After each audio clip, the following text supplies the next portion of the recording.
ladies and gentlemen, it is my privilege to introduce our 36th Assistant Commandant of the Marine Corps, General Eric Smith.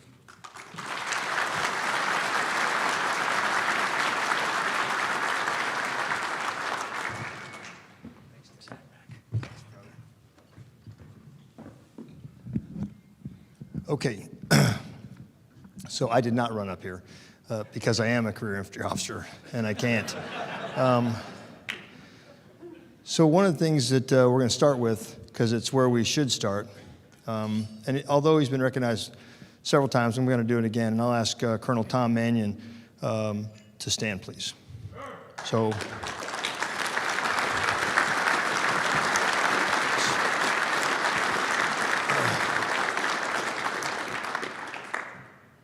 I'll go serious first, because we need to, and then I'm going to change tone. We must be pretty damn good, this Marine Corps, this logistics community, because 15 years ago, Colonel Mannion lost his son Travis, fighting in Iraq, leading by example, ductus exemplo, and 15 years later, he's here supporting this Corps. So when you give that much of yourself, you give everything. I mean, that is yourself. That's what you have. That's all you have, and you give it freely after you've given your own career to the Marine Corps. When you give that, and 15 years later, you're still coming here to this Corps to support it, we must be pretty damn good. And for the lieutenants who are in the back room, when you go on the internet and you look up Travis Mannion, that is what's expected of you in the future. That is the price of wearing the Eagle Globe and Anchor and carrying the title Marine. That is what's expected of you. That is a high bar, and you gotta run pretty hard to do that.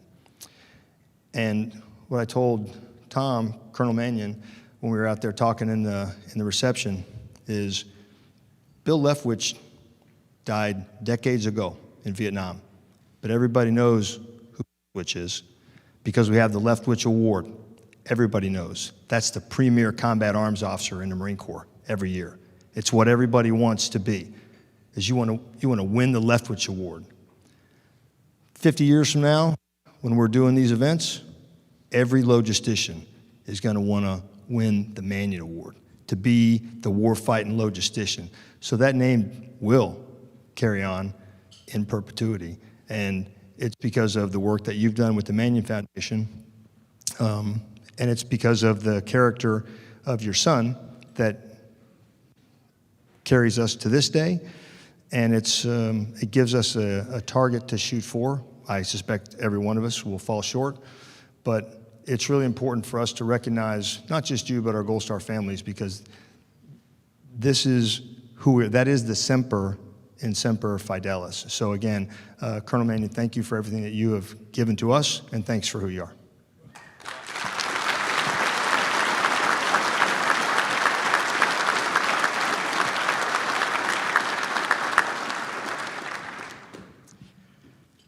I'd like a second crowd, if I could ask to stand up, because this is, again, this goes to the logistics community, all right? This is why this place is important, and there's no big, trust me, there's no big deal about being a general officer. Everybody thinks, oh, you know, you be a general officer, it's a great thing, as if making it to major in this Marine Corps is not a huge accomplishment, because it is.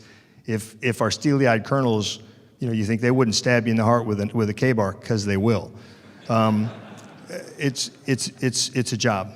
But if I could ask all of our retired general and flag officers, because I know Tom Lobline is here from the Navy, if I could ask all of our retired flag officers to please stand just for a minute. Go ahead.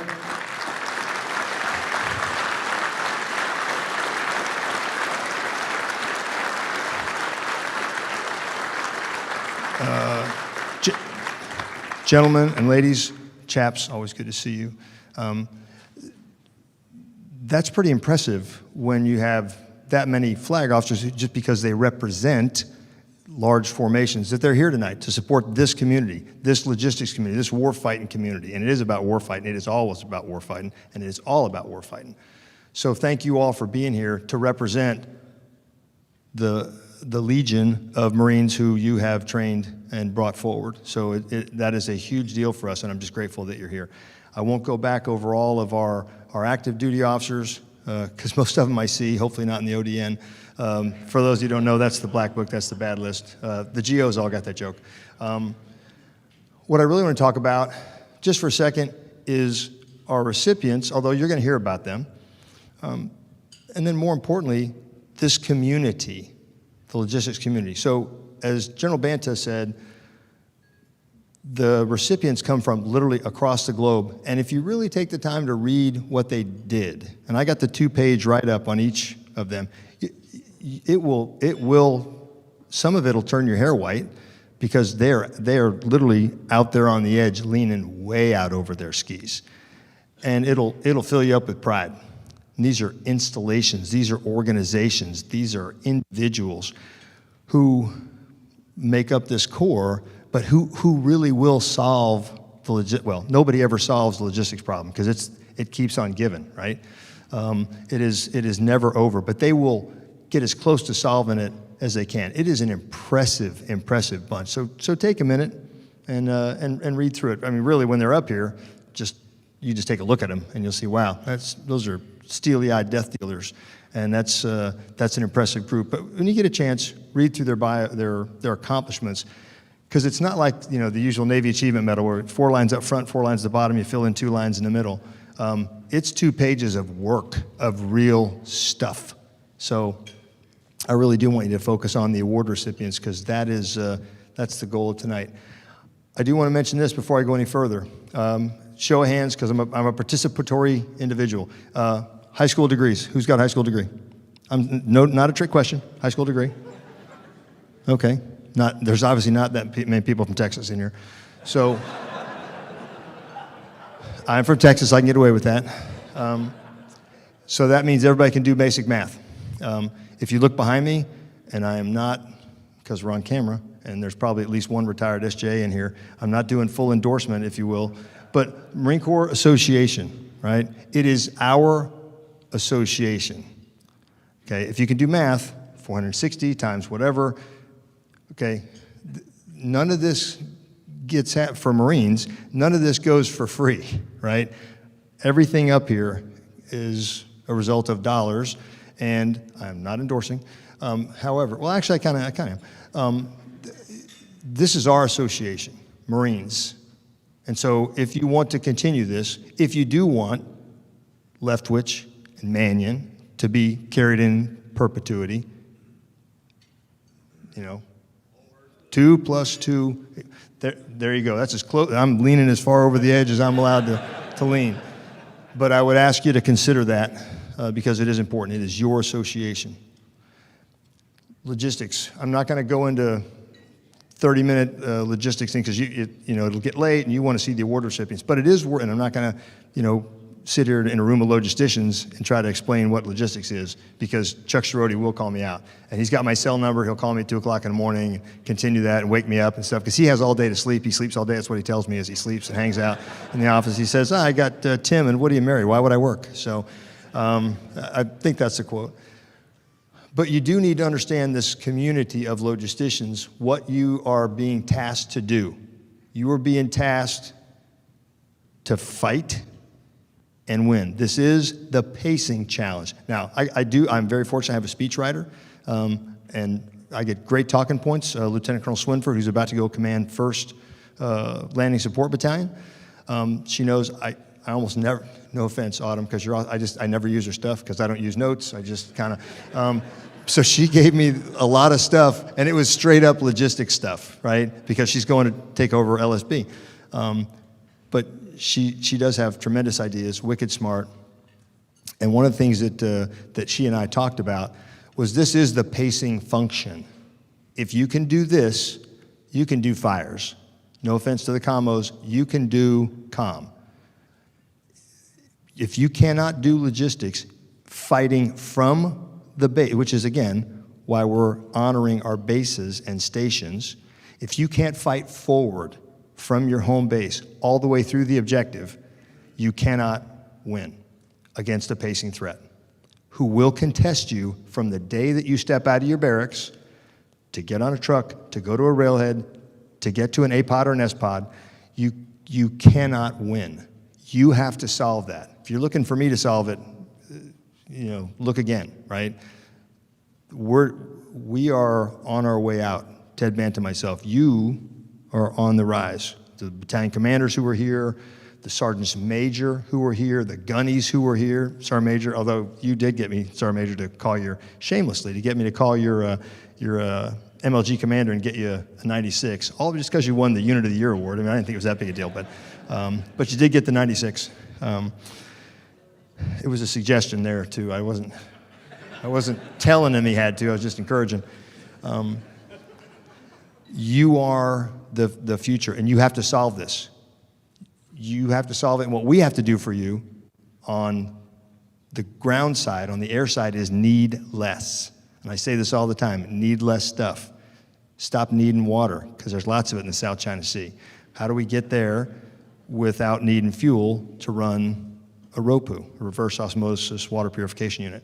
Those are the technological challenges we'll solve, but the grittiness, the determination, the toughness that will get you operating forward independently and running the last 1,000 tactical miles, you got to solve that. And I will tell you, this is not false bravado. We owe you the equipment. We owe you the organic mobility, which means amphibious warships, right? 31 of them.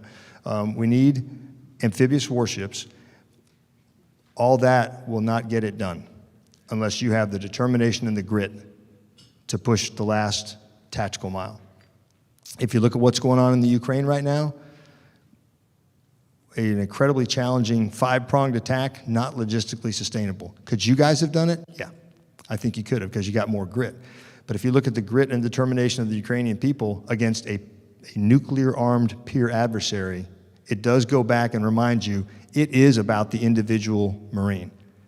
And if you're willing and able, mostly willing, to step up and fight as a logistician, fight for logistics, fight to get things forward, fight to get things to the rear to get them repaired, and it is all a fight, then we're going to be successful. We'll get you the tools, we'll get you the dollars, but I can't, and I can do the training and the education, but it ultimately comes down to who we recruit, who we retain, which is all part of talent management, force design. It's not just stuff, it's training, education, and it's getting the right people and keeping them. So I just want you to know it is all about war fighting, and you are the pacing function, and we need you to stay in this. We need you to be as creative as you can, to come up with some crazy solutions that are, and we've got a few that we're not going to talk about in this classification setting, that if we told you, your hair would turn white. The industry guys, your hair is already white, but that was a joke for certain older people.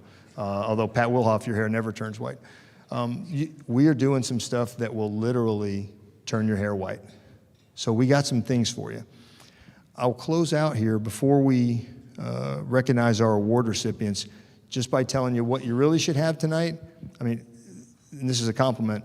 When this thing started, and it was pretty loud out here, and the reception's pretty loud, and everybody's clanking plates around, and Sergeant Major's struggling for 5 minutes to get control of the crowd and get you started.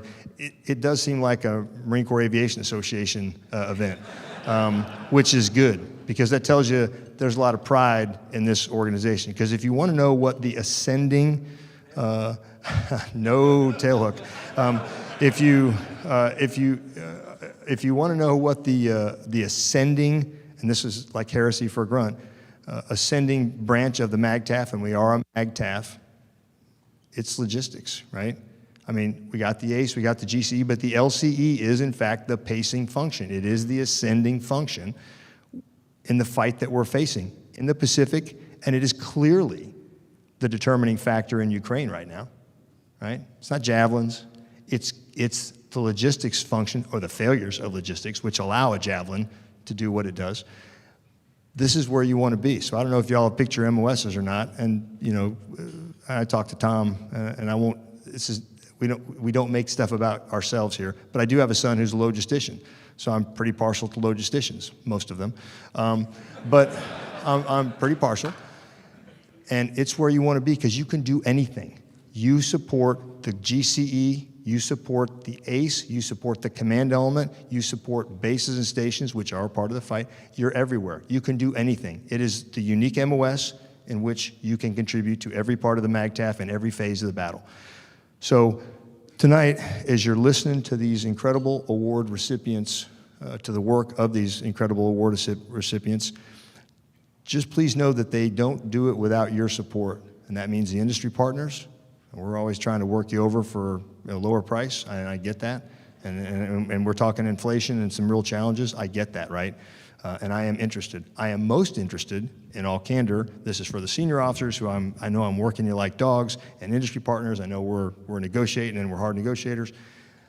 What I am most interested in is, go ahead and stand up again, lieutenants, if you would, and don't stand up and sit down real quick. Just stand up for a second.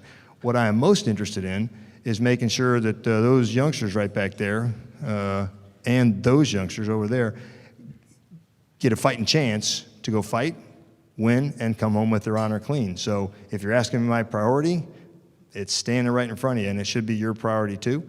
I know it's never that simple, but there's your future, and there's a lot of them. And everybody's going, hold up your hand if you're going logistics. Good, settled. Okay, so everybody's going logistics. Y'all take a seat, especially the pilots. But that's your future right there. So let me just close with that, because it's not going to get any better. And I would ask you, again, when I'm going to put this mic up, step back, and we're going to start awarding, if there's any applause this evening, it's not for the words that I'm saying, it's for the topic which I am describing, and it is for the legacy of one Travis Mannion and the determination of a father to make sure that his son is forever recognized. So on behalf of your commandant, my commandant, General Berger, thanks for letting me be here. Ted, Molly, thank you very much for letting me be here and feel, kind of logistician for a day, join the cool kids for a while, because the grunts are stumbling around out there at night looking for land net boxes. So thanks for letting me be here, and please make sure that you talk to these lieutenants, and lieutenants, you saw the retired flag officers stand up. Do not leave here without finding one of them and getting a mentor. You're not going to find a better one. You got guys like General Whistler, you got General Bailey. I mean, you are not going to find, and it doesn't have to be Marine either. You got J.D. Johnson over here from the Army, who's phenomenal. You are not going to find a better mentor than any of them. So please do not leave here without pinning down some of these senior officers and getting a phone number, because they'll mentor you, and they'll do it for free. It's the only free thing you're going to get in this town. It's a good deal. So ladies and gentlemen, I'm going to put this up. We're going to step back, and I would ask for, again, a round of applause for the concept of logistics and for those heroes who make logistics happen, like Lieutenant Travis Mannion. Thanks.